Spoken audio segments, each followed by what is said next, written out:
رشید صافی صاحب، جیسے ڈاکٹر صاحب ابھی یہ کہہ رہے تھے کہ کوئی اہمیت نہیں ہے، تھاٹ پروسیس کے بغیر یہ بنے ہوتے ہیں منشور. ہمارے جو زمینی حقائق یا ہمارے جو مسائل ہیں کہ نوکریوں کا کہہ دیا، کیونکہ نوکریوں کا مسئلہ ہے، بجلی کم کرنے کا کہہ دیا، تو ہم چونکہ اتنا اوپر جا ہی نہیں سکے جن بڑے ایشوز کی بات ڈاکٹر صاحب کریں، تو آپ سمجھتے ہیں کہ بس ہمارے لوگوں کی جو ذہنی استعداد ہے اسی کو دیکھ کر کے منشور بنائے گئے؟ ثانیہ، میں تو ڈاکٹر صاحب کے تجربے اور تجزیے کو چیلنج نہیں کر سکتا. علم کی وہ بلندی پہ ہے، مجھ سے بہت آگے ہے. لیکن اگر آپ مجھ سے مسلم لیگ نون کا جو منشور ہے اس کے مسودے کے بارے میں پوچھیں گی تو اس میں الفاظ کی خوب فنکاری کی گئی ہے. وہ الفاظ سے لبریز ایک اچھی، سب سے بہتر دستاویز ابھی تک جتنی بھی سیاسی جماعتوں نے ہمارے سامنے رکھی ہے اس میں سب سے بہتر فنکاری اور سب سے بہتر الفاظ کا چناؤ کیا گیا ہے. اور جن شعبوں کی جانب ڈاکٹر صاحب نے ذکر کیا ان تمام شعبوں کا مجھے مختصراً پڑھنے کا تو موقع ملا. اس میں تمام شعبوں کے حوالہ جات بھی موجود ہے. گرین انرجی کا بھی ذکر ہے، جو اہداف سیٹ کیے گئے ہیں اس کا بھی ذکر ہے. اس میں یہ جو 1 کروڑ نوکری کا پس منظر وہ بھی بیان کرنے کی کوشش کی گئی ہے کہ کس طریقے سے نوکریاں حاصل کی جائے گی. الفاظ کے لحاظ سے وہ ایک اچھا دستاویز ہے. اگر اس پہ 10-20% عمل کیا جائے تو میرے خیال میں یہ مسلم لیگ نون اور پاکستان کی جیت ہوگی. اول تو یہ شرط یہ ہے کہ مسلم لیگ نون اگر الیکشن جیتتی ہے اور پھر ان کو اس منشور پر عمل درآمد کا موقع ملتا ہے. لیکن یہ اتنا جامع اور وسیع شعبے اس میں مینشن کیے گئے ہیں کہ اس کے لیے آپ کو 5 سال نہیں پھر کم از کم 2 دہائیاں تو چاہیے. جو میرا ناقص ایک تجربہ ہے، جو ایک رائے ہے، ایک بہت طویل مدتی منشور تو ہو سکتا ہے. 5 سال میں یہ منصوبے تو کیا اس کا آغاز بھی بہت مشکل سے ہوگا. اور کچھ اچھی باتیں جو مجھے منشور سے زیادہ لگی وہ نواز شریف صاحب کی اس موقع پہ تقریر تھی کہ ان کا یہ صاحب اس کہنا کے کہ اوپر وہ بعد میں بات انتقام کریں کے گے، لیے اس میں نہیں کچھ بلکہ اعتراف پاکستان بھی کی کیے گئے ہیں ان کی جانب سے، وہ ہم بالکل ڈسکس کریں گے. لیکن اس وقت صرف نون لیگ کا منشور کیوں؟ ذرا پیپلز پارٹی کا بھی تو انالیسس کریں. 30 لاکھ گھر کہاں سے دینے ہیں انہوں نے؟ تنخواہیں کیسے دوگنا کرنی ہیں؟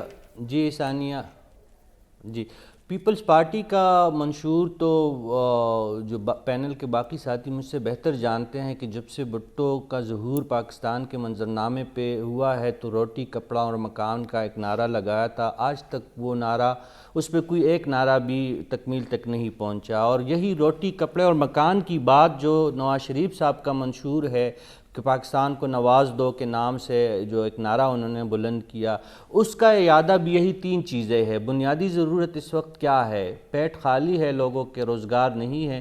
دوسرا، آپ مہنگائی ناقابل برداشت ہے اور قوت خرید نہیں ہے، یعنی بے روزگاری ہے. یہ 2-3 چیزیں. اور اس سے بڑھ کے جو سب سے بڑا مسئلہ ہے وہ امن و امان کا ہے. جب آپ کا امن و امان قائم ہوتا ہے اس کے نیچے پھر یہ تمام چیزیں خود بخود اس میں استحکام آتا ہے. اب نواز شریف صاحب نے اپنے منشور میں ضرور یہ کہا ہے، امن و امان کی بھی انہوں نے باتیں کی ہے اور اس منشور میں اس بات کا بھی ذکر ہے، خصوصاً افغانستان کا نام لکھا گیا ہے. اس میں انڈیا کے ساتھ تعلقات استوار کرنے اور بہتری اس میں پیدا کرنے کی کوشش کا ذکر ہے. ترکی کے ساتھ اور چین تو سب سے انہوں نے اوپر ٹاپ پہ رکھا ہے جو بیرونی دنیا کے ساتھ جو تعلقات ہے. تو ظاہر ہے سی پیک کے حوالے سے جو سلمان غنی صاحب بہت اچھا اشارہ کر رہے تھے، اور واقعی یہ بات صحیح ہے کہ ماضی قریب میں سی پیک اور بی آر آئی سے ریلیٹڈ اور پاک چین تعلقات کے حوالے سے ہماری ماضی کی ایک حکومت نے بہت ہی ایک گناؤنا کردار ادا کیا ہے. اور میں کسی الزام کے تحت یہ بات نہیں کر رہا، یہ اپنے انفارمیشن کی بنیاد پہ بات کر رہا ہوں کہ چینی حکام اور گرچہ وہ بہت محتاط ہوتے ہیں، ان کی جانب سے اس بات کا اعتراف کیا گیا تھا کہ اس دور میں سی پیک اور چین کے ساتھ تعلقات کو ناقابل تلافی نقصان پہنچا تھا. تو جو اگر نواز شریف صاحب کچھ بھی نہ کرے، امن و امان کے قیام میں وہ مددگار اقدامات کرے، افغانستان کے ساتھ تعلقات ٹھیک کرے، امریکہ اور چین کے ساتھ تعلقات میں ایک بیلنس کو برقرار رکھے، انڈیا کے ساتھ سرحدوں پہ تنازع کو کم کر کے تجارت کی طرف اگر ہم اپنا رخ موڑ دیں، اور جس طرح کہا جا رہا ہے کہ صرف سعودی عرب کی جانب سے پیٹرولیم کے شعبے میں اس منشور میں وہ منشن ہے کہ $10 ارب کی سرمایہ کاری کا دعویٰ کیا گیا، وہ بات ریٹن میں آ چکی ہے. اس سے نواز شریف صاحب اور ان کی ٹیم، عرفان صدیقی صاحب آنے والے دنوں میں انکار نہیں کر سکتے.